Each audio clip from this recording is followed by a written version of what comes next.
E sejam muito bem-vindos a mais um vídeo aqui na fria Sibéria. Apesar do verão, estamos aí por volta de uns 13 graus agora de manhã, 7 da manhã.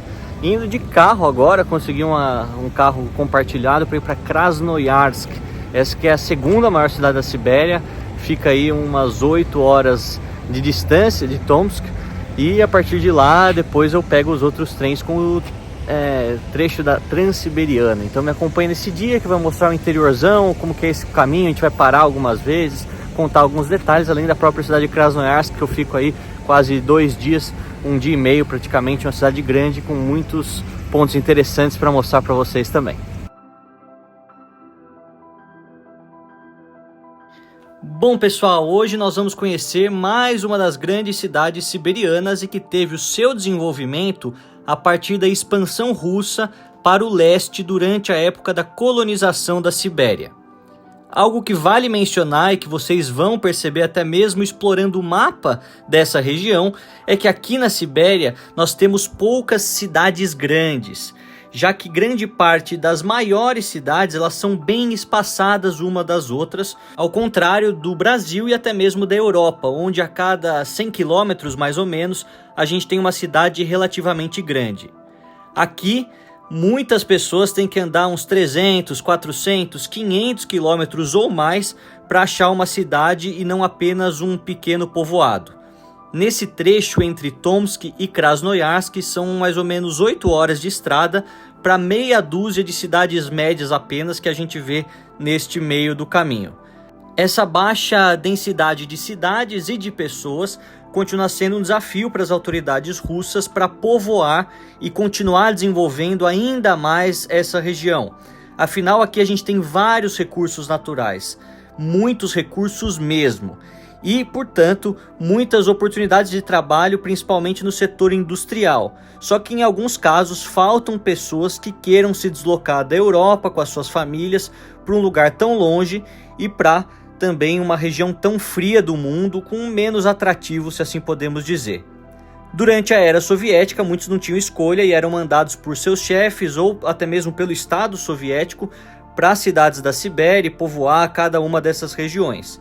Mas hoje, com maior grau de liberdade na Federação Russa, o conforto das grandes cidades da Rússia europeia é um entrave para que essa política de desenvolvimento siberiano continue acontecendo ao longo prazo. Depois de algumas horas, chegamos a uma das maiores cidades da Rússia asiática, Krasnoyarsk. E depois de 8 horas na estrada Sibéria adentro, chegamos aqui em Krasnoyarsk, a capital do Krasnoyarsk Krai, uma das entidades federativas da Rússia de maior área, mais de 2 milhões de quilômetros quadrados só esse estado, né? Historicamente, a palavra Krai está relacionada, né, melhor dizendo, com os confins do Império Russo, né, com os seus limites. Então, muitos dos krais, apesar de terem um status parecido com qualquer outro oblast, acabam sendo regiões fronteiriças do Império Russo, do Império Soviético e da Federação Russa atualmente. Essa região ela é muito bonita, ela passou por muita industrialização, vou contar tudo isso para vocês. Tem uma parte sombria da história, já que muitos gulags também eram muito próximos aqui, então vou ficar praticamente 2 dias, serão 2 episódios por aqui, hoje contando mais sobre essa cidade, que está chuvosa, mas agradável de se andar, e amanhã, antes de pegar o trem, mais um episódio no próximo vídeo dessa série, contando ainda mais sobre essa cidade, que praticamente renasceu das cinzas. Afinal, nós temos aqui hoje uma população de 1,1 milhão de habitantes, a segunda maior cidade da Sibéria, apenas atrás de Novosibirsk, que já mostrei para vocês aqui, mas uma cidade que depois da queda da União Soviética caiu em colapso econômico completo, em uma despopulação muito grande, as empresas falindo, fechando, muito desemprego, mas eles conseguiram durante os últimos 20 anos recuperar isso, e eu vou explicar tudo por quê. Então assista esse vídeo até o final.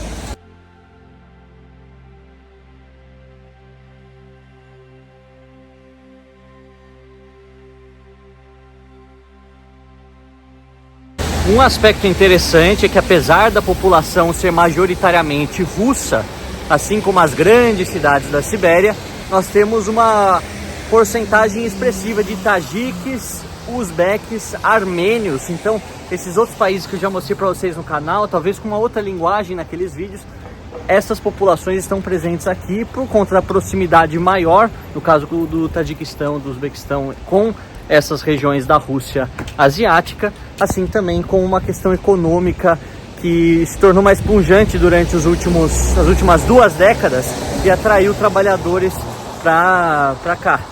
A gente vê que é uma cidade meio cinzenta, que não tem pontos tão bonitos quanto talvez Tomsk tinha sido, por ser uma cidade mais histórica, né? É uma cidade que se desenvolveu principalmente durante os anos industriais, durante os planos quinquenais do Stalin, e por isso a gente vê uma atmosfera mais pesada, daquelas cidades grandes, industriais, zonas bem conhecidas. E como sempre, um pouco do aspecto histórico. Essa cidade foi fundada em 1628, portanto bem antes de Novosibirsk, como uma fortaleza de madeira, uma origem bem parecida com tantas outras cidades por aqui. Com o estabelecimento de um assentamento militar por exploradores cossacos, o objetivo inicial era proteger as terras recém-conquistadas de tribos locais siberianas, os povos originários daqui, se assim podemos dizer, como os Hakas e os Ket. A dominação dessa cidade também garantiu o controle do valioso comércio de peles da região, já que nessa parte das mais frias do planeta Terra era extremamente necessário e também muito lucrativo o comércio de peles de animais. Naquele momento, a fortaleza recebeu o nome de Krasny Yar, que significa em russo penhasco vermelho por conta das colinas mais avermelhadas ao redor da cidade. Com o tempo, o nome foi evoluindo até chegar na versão atual Krasnoyarsk. A partir do século XVII, a cidade cresceu muito, sendo um ponto estratégico de parada entre os comerciantes que vinham de Moscou até as partes mais remotas da Sibéria Oriental. E com isso, naturalmente, atraiu mais pessoas, como colonos russos, comerciantes, artesãos e, obviamente, que também muitos militares.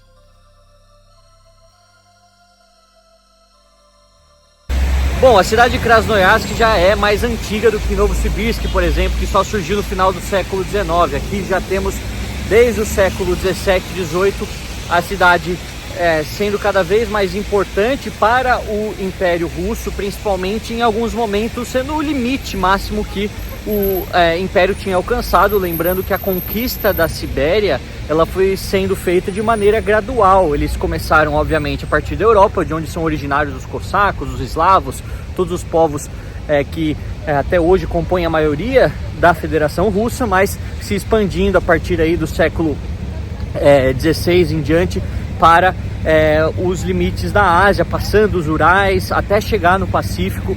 Ter o Alasca também, não podemos esquecer que o Alasca era um território russo por muito tempo e depois foi vendido aos americanos. E no caso aqui de Krasnoyarsk, nós tínhamos praticamente o limite por muito tempo, até que eles expandiram para as regiões depois de Irkutsk, da Buriátia e também chegando em Kamchatka, etc. Essa região ela é famosa atualmente, ou nos últimos 100 anos, por conta dos planos quinquenais de Stalin, que trouxeram para cá muitas indústrias de construção de navios, indústrias de construção de outras peças muito importantes para outras indústrias, além, é claro, fábricas de papel, entre tantas outras que dependiam muito também da produção de alumínio, que era a maior que tínhamos na Rússia, uma das maiores em todo o Império Russo, em toda a União Soviética, era aqui. E essa produção de alumínio era fundamental para as demais indústrias da cidade e também as demais indústrias do país.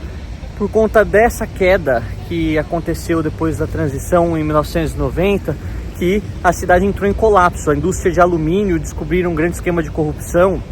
Os oligarcas que assumiram após a transição da União Soviética para a Federação eram extremamente corruptos, e isso fez com que acontecesse um enorme desbande de capitais, né?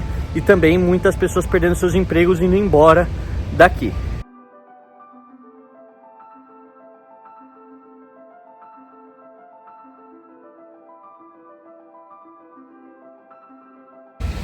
E apenas então lá no final dos anos 90, começo dos anos 2000, que um novo prefeito mais linha dura, ele que é do partido do Putin, né, era, né, do partido Rússia Unida, conseguiu atrair novamente os capitais e implementar essas indústrias a ponto delas voltarem a funcionar e a cidade ser expandida a partir daí, ser modernizada.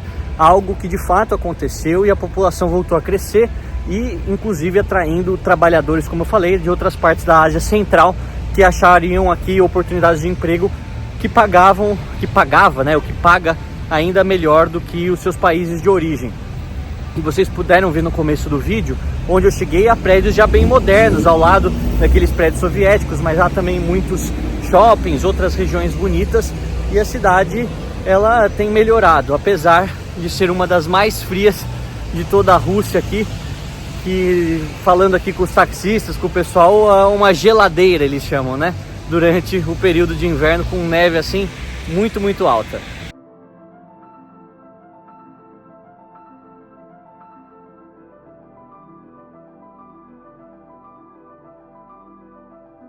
E algumas dessas cidades por onde eu vou passar, muitos de vocês podem achar que não são cidades interessantes, que não tem muito o que fazer. E de fato são cidades muito industriais, muito distantes do poder, muito distantes até mesmo se for pegar a sua fundação em relação às outras que a gente já visita, né? E elas fazem parte daquele caminho transiberiano. Então o que eu tenho tentado fazer para vocês aqui nesta série é mostrar como é a vida nessas localidades também. Muitas pessoas falam, você mostra só as capitais, as grandes cidades que são muito bem cuidadas, queria ver como que é o interior da Rússia, cidades longe. Bom, aqui eu estou a mais de 4.000 quilômetros de Moscou e vocês conseguem perceber que ainda é uma cidade arrumada. Pode ser que os vilarejos aqui menores sejam mais precários ainda, até porque, até olhando como é a estrutura da cidade em relação a Moscou e São Petersburgo, é muito mais destruída. Você consegue ver a cidade com uma baixa drenagem quando chove, mais lixo no chão, não é aquela perfeição que aparenta ser nos outros vídeos, mas mesmo assim continua sendo uma cidade com qualidade de vida, com segurança, onde as pessoas se sentem bem em viver com as suas famílias, mesmo com as temperaturas super frias. E isso acaba construindo uma imagem de uma Rússia plural. Afinal, não há país perfeito, não há país que siga à risca todas as regras. Talvez o Japão chegue mais perto disso, mas até lá tem os seus cantos de pobreza, os seus cantos em que as pessoas não vivem como o padrão vive. E por isso acredito que vale a pena parar nessas cidades menores e ir mostrando sempre para vocês essas questões também. Algo que fez e ainda faz a riqueza da cidade são os seus minérios. Uma história que começa no início do século XIX com a descoberta de ouro e que trouxe mais um enorme fluxo de trabalhadores e investidores de outras partes da Rússia e também de outras partes da Ásia Central e Oriental. Além disso, politicamente, era uma das maiores cidades próximas aos principais campos de prisioneiros políticos e criminosos durante os anos czaristas e que posteriormente seriam conhecidos como os gulags. Essa é uma parte muito triste e sombria da história, pessoal, e que merece ser contada em detalhes no próximo vídeo dessa série. Então ative aí as notificações para não perder quando esse vídeo for postado.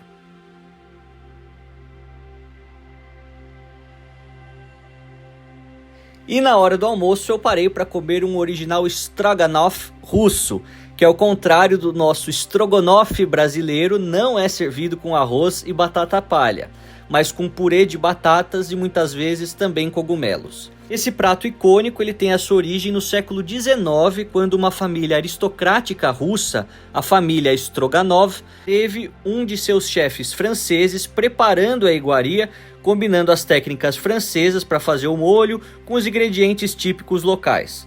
Originalmente o prato levava tiras de carne bovina cozidas em um molho à base de creme de leite e mostarda, acompanhadas de batatas, maneira como ainda se come em grande parte da Rússia, apesar dos cogumelos. Com o tempo, e como nós brasileiros bem sabemos, o Strogonoff ganhou popularidade no mundo todo, sendo adaptado em diferentes países, usando até mesmo frango ou cogumelos na sua preparação. Aqui na Rússia é um prato encontrado em quase todos os restaurantes de culinária local, independentemente da região do país, e sempre muito gostoso também de provar, apesar de ainda preferir o nosso.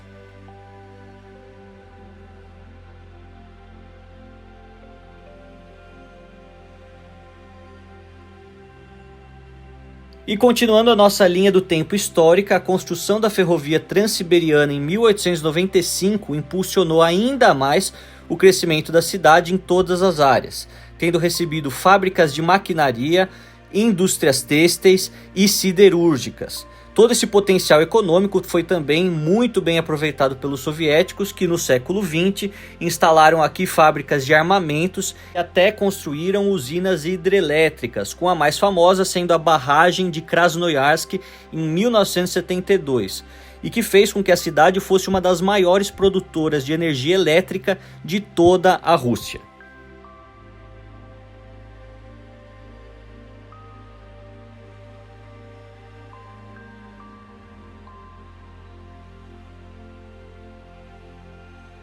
E vocês conseguem ver que os russos insistem ainda em construir metrôs, uma ótima saída para acabar com o trânsito em muitas cidades. Aqui vocês conseguem ver que está tudo interditado, tem umas gruas ali atrás, uma construção para o metrô de Krasnoyarsk, uma cidade de mais de 1 milhão de pessoas que não tem metrô e que ficará pronto em 2026, pelo que eu vi escrito, né? Isso, por volta de outubro de 2026, ou seja, falta ainda praticamente 2 anos para isso ser feito, mas há um planejamento para transportar mais de 220 mil pessoas por dia, tudo escrito, tudo falado. Aqui é a Praça Central do Lenin, eu não consegui nem chegar tão perto dele para mostrar de perto também essa estátua que também está presente aqui e não será removida, mas você vê que as alternativas para o transporte público estão sempre surgindo. Naquela época da União Soviética, apenas algumas cidades de determinado status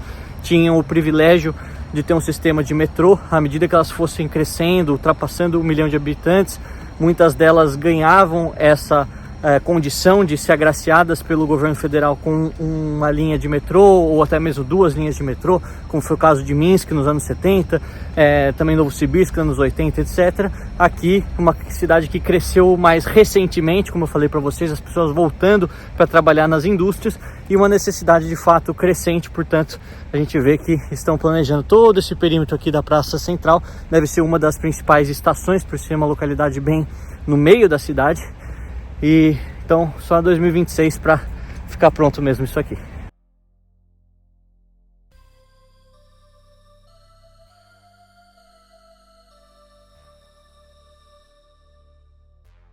E para aqueles que são já habituados no canal, sabem que todas as cidades, principalmente uma capital de um oblast, de uma região grande, vai ter um prédio governamental como esse aqui.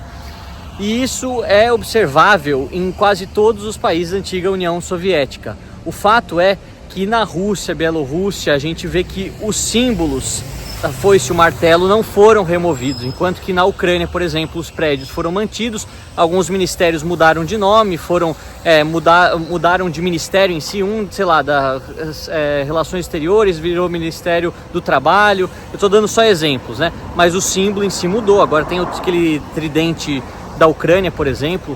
Em outros países como Estônia, Letônia, Lituânia, os prédios viraram museus, alguns, outros viraram simplesmente uma memória daquele tempo, enquanto que o governo foi realocado para um prédio novo, com uma arquitetura nova.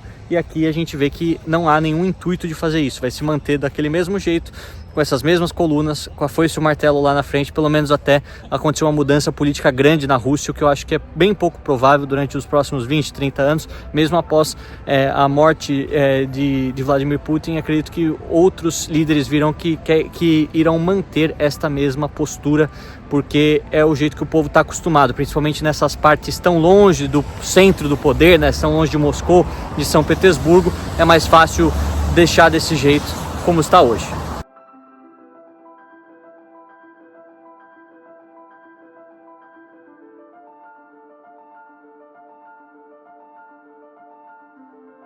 E se os prédios não são alterados nas fachadas, os murais soviéticos também não são alterados, são mantidos da mesma forma, porque a arte também é mais inofensiva do que a política, se a gente pode assim dizer, apesar de estarem muito próximas uma das outras, principalmente na época soviética. Aqui a gente vê um homem e uma mulher, um aspecto mais acadêmico, né, segurando uma espécie de papel, de mapa, assim, ou de... Eu não consigo identificar se é um mapa ou se é um planejamento para construção de algo, e lá em cima tem uma bússola, né, mostrando o norte, bem bonito, as cores vivas. Sempre interessante encontrar no meio do nada, na lateral de um prédio, na fachada de um prédio, um desses murais soviéticos que eu já mostrei para vocês em tantos e tantos países e que sempre chamam bastante atenção.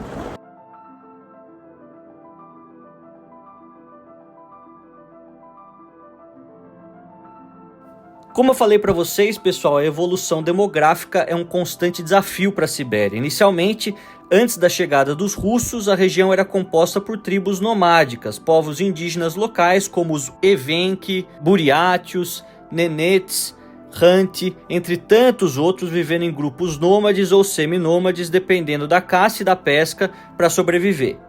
A expansão russa ao leste e a colonização das várias partes que hoje compõem a Sibéria trouxe muitos russos e colonos europeus incentivados pelo governo imperial czarista durante aquele período do século XVII, XVIII, XIX. Durante os outros ciclos de crescimento econômico, a descoberta do ouro, a fundação de indústrias, mais e mais pessoas vieram para cá, mas sempre em cidades grandes, relativamente isoladas umas das outras, fazendo com que a vasta maioria da região permaneça até hoje desabitada e inexplorada. Imagina só a quantidade de riqueza que ainda tem aqui para ser explorada. Hoje, aproximadamente 23% apenas da população russa vive no imenso território de mais de 13 milhões de quilômetros quadrados que compõem a Sibéria.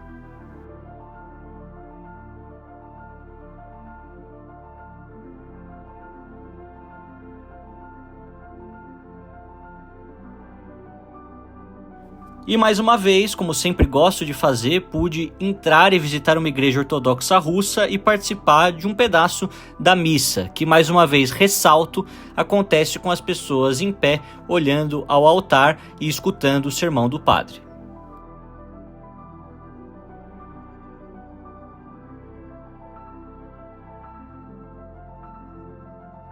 E por conta do desvio do metrô, caí aqui numa rua que há várias e várias casas de madeira com as mais belas fachadas, né? Inclusive as molduras das janelas são impressionantes. Pelo que eu estava vendo, tem um selo oficial, acredito que seja algum tipo de anexo dos prédios governamentais aqui, que são na rua para trás, né? E a gente vê que talvez sejam construções originais que conseguiram ser muito bem conservadas, muito bonito também esse estilo de construção de madeira antiga que nós temos aqui na Sibéria e que foi fundamental para a população aguentar resistir, conseguir resistir esse período de inverno tão rigoroso que nós temos aqui. As próprias pessoas não saem muito na rua, mesmo num dia desse de verão, aqui na faixa dos 16 graus, num sábado. E essas casas que são mais vistas, inclusive bem no interior, né, longe dos grandes centros, ainda existem lá muitas delas com as técnicas antigas para conseguir manter-se quente, né, com aquele sistema a lenha que eles mesmos cortam durante o verão para ter durante o período de inverno. Interessante essas regiões que foram, por conta do seu isolamento geográfico, tão atrasadas em relação ao desenvolvimento tecnológico. Nós sabemos que hoje as casas nas grandes cidades têm acesso a tudo isso, mas há tantas outras localidades que não seguem este mesmo padrão.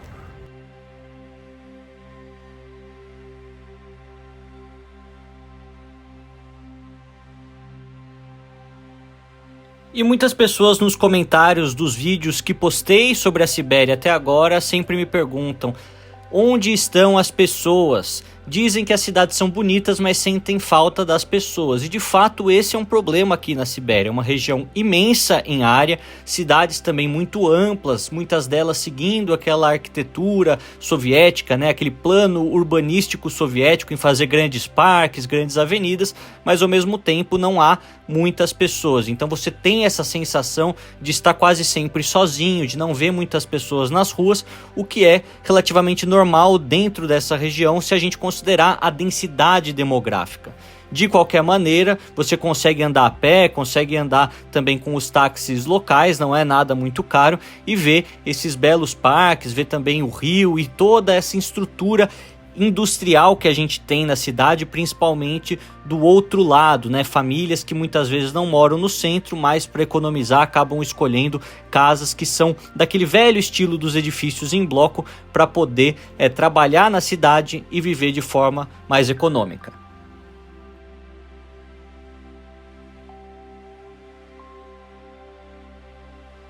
E eu caí aqui agora na zona mais residencial e vocês conseguem ver aqueles prédios tipicamente soviéticos. Pelo número de andares, tem 1, 2, 3, 4, 5, 6, 7, 8, talvez 9, porque eles consideram o térreo um andar, então seria basicamente uma Brezhnevica na minha opinião, mas pode ser de outras épocas. Lembrando que aqui essa região foi muito afetada pelos planos quinquenais, os planos urbanos de Stalin, e acabaram sendo mantidos por não terem sido destruídos durante a Segunda Guerra Mundial. Muitas pessoas falam que esse estilo é muito feio, vocês sabem que eu gosto, eu acho interessante, né? Não toda a cidade, ia ser meio depressivo se fosse toda a cidade, mas tem um visual impressionante, assim, quando você olha de longe e vai chegando perto. Muitas e muitas famílias ainda vivem aqui, pelo custo de vida ser barato, em comparação com esses blocos mais novos, mais modernos de apartamentos que nós temos em outras áreas da cidade.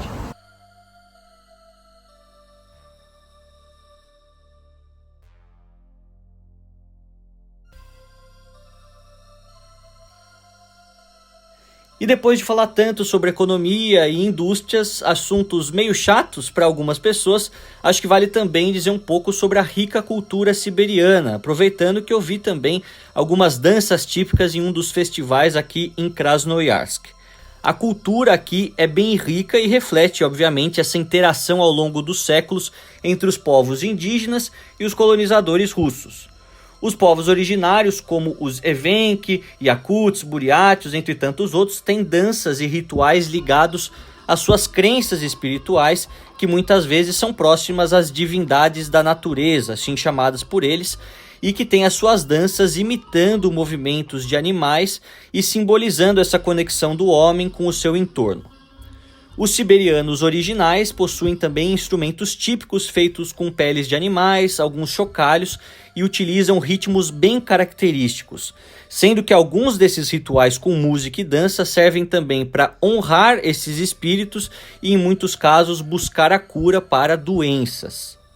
Com a chegada dos russos, muitos novos elementos foram introduzidos na cultura local, como também as típicas danças russas, tais como a kalinka, com movimentos bastante rápidos, enérgicos, muita alegria, e o horovod, uma dança em círculo, simbolizando a harmonia na comunidade.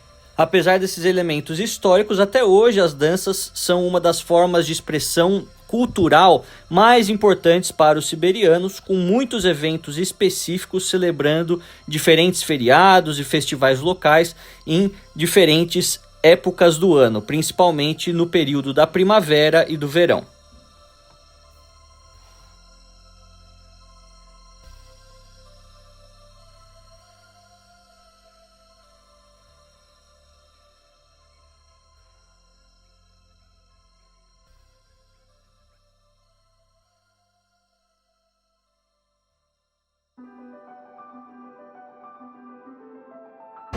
E aqui mais uma grande praça, essa que fica perto do teatro, ópera, um estilo mais antigo, não é tão clássico como aqueles que vocês estão acostumados a ver em outras cidades.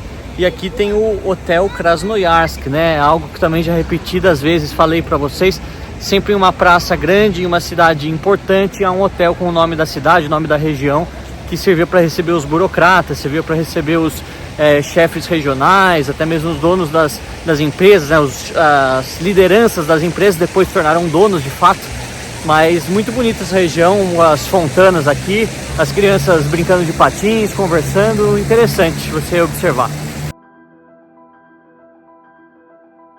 E apesar de tudo que eu já mostrei para vocês e todas essas informações históricas interessantes sobre a Sibéria, a questão das danças, aquilo que mais fala ao meu coração, como sempre, é a estrutura soviética brutalista das cidades, que a gente pode ver de maneira mais concentrada nesta praça, né, onde tem o Hotel Krasnoyarsk, também edifícios do governo, com este grande relógio, né, no topo dessa torre, e tudo utilizando muito concreto, muitos blocos, né, muito dessa arquitetura que tanto mostrei para vocês em Belarus, na Moldávia, na Ucrânia em certa forma e também na Rússia aqui em múltiplas cidades. A gente vê como parte disso não foi nada alterado, até mesmo as insígnias soviéticas, vocês viram ao longo do vídeo, permaneceram em muitos desses cantos, e obviamente que as pessoas não se interessam tanto pela modificação de tais símbolos, porque são edifícios funcionais, acabaram simplesmente sendo renomeados, o que era da União Soviética agora é da Federação Russa, e muitos deles até mantiveram os seus empregos dentro do funcionalismo público, então são coisas secundárias, o que pra gente pode chamar a atenção por ser um símbolo muitas vezes associado a algo negativo, para os russos é simplesmente a continuação da vida que seus avós tiveram, que seus pais tiveram, que agora eles mesmos têm. É importante a gente ter essa noção para não fazer um julgamento errado de outras culturas, principalmente de uma dessas culturas tão específicas no mundo e que tão pouco foi alterada no aspecto da sua política ao longo dos últimos anos.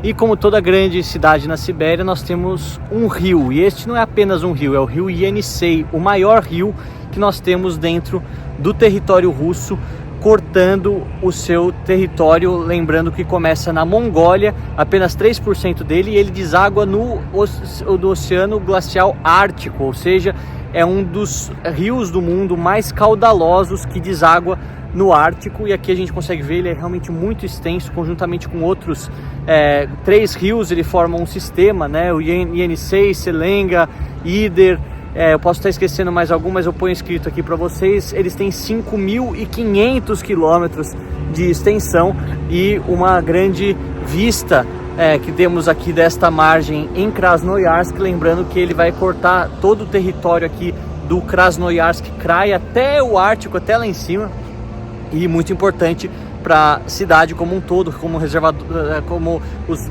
reservatórios de água que nós temos em determinados pontos dele, além, é claro, de suprir as indústrias tão ricas por aqui. Muito, muito bonito, vocês conseguem ver essa ponte, também através destas pontes, várias que temos aqui, que os trens da Transiberiana cruzam o Yenisei e seguem em direção a Vladivostok, ou em direção à Mongólia, à China, dependendo da rota que eles pegarem.